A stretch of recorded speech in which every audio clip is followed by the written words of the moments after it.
Hello everyone, welcome to my YouTube channel. I'm the creative director of Oriana Couture. I want to say a very big thank you to all my subscribers. If you are just visiting this channel for the first time, please kindly subscribe and hit on the notification bell so you can get notified once I upload any sewing tutorial. So today's video, I'm going to be showing you how to cut a 720 peplum. We have various peplum. We have the 360, we have the 720, and so on. So but for this video, I'm only going to be talking about the 720 peplum. So first off, the measurement that you are going to be needing is your waist measurement and then the length of the peplum, and these are the tools that we'll be needing for this tutorial. So whatever it is, your waist measurement, there's no standard measurement for this. Whatever waist measurement you have, kindly work with it. Either it's 28, is 35, or is 30, is whatever, you just work with it.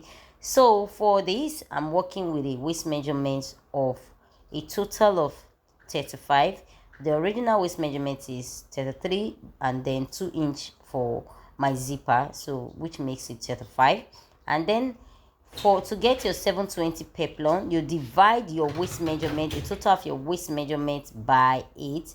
So here I have 4.375, and you can see I've gone ahead to fold my fabric into 4, and then I'm marking around that edges with with my tape with 4.375. So I'm going to go around and mark this and ensure that it goes all the way around. So I'll take this again. Please, whatever measurement you have, after dividing by 8, you take your tape rule and then mark around, and then I'm going to use a marker pen so it will be visible. So this is a freehand tutorial, it's not a pattern tutorial. So the next thing I'm going to be doing is to take the length of the peplum. So whatever desired length you have, for this length I'm working with a total of 12 inches. This 12 inches also covers for the sewing, the sewing allowance, and the joining allowance as well. So this paper isn't enough, so I'm going to be adding more paper to the one I currently have. So I've gone ahead and I've done so. So right now I'm going to be taking a proper measurement, and then I would map out all the length of the peplum that I am needing for this. So I'm going to take my tape again. I'm going to map out all the length. Please, whatever length you are using, you don't have to use the same length with me, but I'm working with a peplum length of 12 inch. So if yours is 10, please go ahead. If yours is 8, please go ahead, because peplum length doesn't have a specific length measurement for it. So you just look out for your desired length of your peplum, whatever works for you when you are with your client or you want to do for yourself. You take a look at where you want it to get to. So right now I'm going ahead and I'm marking all the way around. I'm ensuring that I don't miss out from the desired length of the peplum that I want to do for this tutorial. So I've gone ahead to mark, and right now I'm going to just connect these lines. Please just follow each of these steps that I'm doing. Either you are new to fashion, or you're a beginner rather.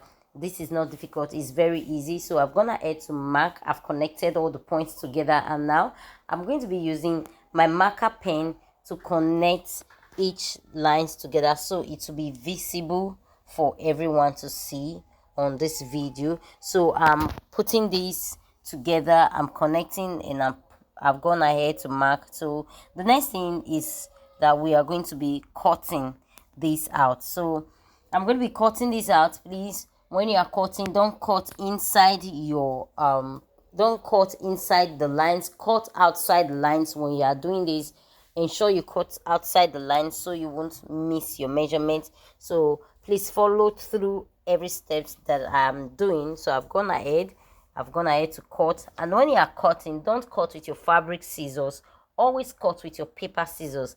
As a fashion designer, you are into the fashion business, have your paper scissors, have your fabric scissors. Separate these scissors from each other. Don't use your fabric scissors for your paper when you're drafting, and don't use your paper scissors for your fabric when you want to cut your fabric. This is very essential because the fabric scissors differs. Ensure you differentiate them from your paper scissors. So the next that we're going to be doing right now is that I'm going to be cutting it on the fabric. So right now, this is the fabric I have. This is an African print. I got this fabric from Lagos Market, Nigeria, which is one of the biggest markets in Africa. So right now I've gone ahead to I need to fold this fabric into four, just the way we folded our paper. Please take note of this. When you are folding your fabric, just the way you folded your paper, also fold your fabric that way into four. So I've gone ahead and I've folded my fabric into four, and then I'll place my paper on it. If you are a beginner, please ensure you use office pin. Use a pin to hold the paper and the fabric together. Use your pin to hold the paper and the fabric together. But if you know you are good with cutting through without holding it with your pin, then you can go ahead. So this is me working with my fabric scissors. You can see it's different. I'm working with my fabric scissors right now. It makes it easy for me to cut through. I don't have to struggle with it. That is why I am saying that you, as a fashion person, separate your fabric scissors from your paper scissors. So I've gone ahead and I'm going to be cutting two of these, which is going to make it 720 peplum. So I'm going to be cutting two of these, and I've gone ahead and I've done so. So you also repeat the same process for your lining, because we are going to be turning this with a lining. I'm going to be cutting out the lining, the interfacing as I've done so. Please kindly excuse me for the way the camera is being positioned right now. I'm sorry about that. But what you can see there, you can see a white stuff is called interface. It is called paper stay here in Nigeria. I don't know what they call it in your own country. So you get this interfacing. You either, if it's not compulsory, but it is better, you add this to your peplum, so it gives it a good it has a good what's it called, it is firm. You can see I've gone ahead to iron, so, and it is very firm. So you can either put this on both the material and the lining, but for the purpose of this tutorial, I'm only going to be putting it on the lining. I'm not going to put it on the fabric, but if you want to do that, please go ahead and do that. So right now, the next thing is that we have to separate this we have to open up the peplum. You can see, pick one part of the folded edge and open it up. While opening it up, this will give you room for you to join it with the other peplum that you have there. Remember, it's a 720 peplum, and in that it has to be very full. So I've gone ahead, I've cut that out, and also I want to cut out the other one. You repeat the same process for the fabric, the interfacing, and also on the lining. So we are going to be joining these together. So we are going to be joining these together, and then we are going to start sewing. For every process, I'm going to be explaining how it's going to be going. You can see me, I'm putting this in. So when you're sewing, you sew with half an inch. Don't sew with 1 inch, sew with 0.5 inch, which is half an inch. So right now, this is my crinoline. Crinoline is not compulsory, but if you want to work with your crinoline, it's fine. It's called crinoline. So you're going to place, first off, you place your fabric, and then you place your lining, and then you place your crinoline, and this other white stuff is called it's called emigum. Yeah, it's called emigum. I don't know what they call it over there. It's called emigum. So this emigum helps the crinoline to sit very well on the peplum. So it's not compulsory, but for me, I like to use it for my peplum. Is what I've noticed over time, that when I sew it in this pattern, in this form with the crinoline, after ironing, after giving it a good press, the crinoline sits very well on the peplum. So I'm going to be sewing. I've gone ahead to sew round. So when you are sewing, make sure you sew all the way to the end, and then you open it up and place the parts where you sew with 0.5 inch. Make sure you open this up. Follow the process that I'm doing. You can see you bend the 0.5 to the part where the lining is, and then you top stitch. Please make sure you do this. It's a very tedious process. You just have to be patient. You can see when you're sewing, make sure your thread is touching the black part, which is the lining and not the fabric.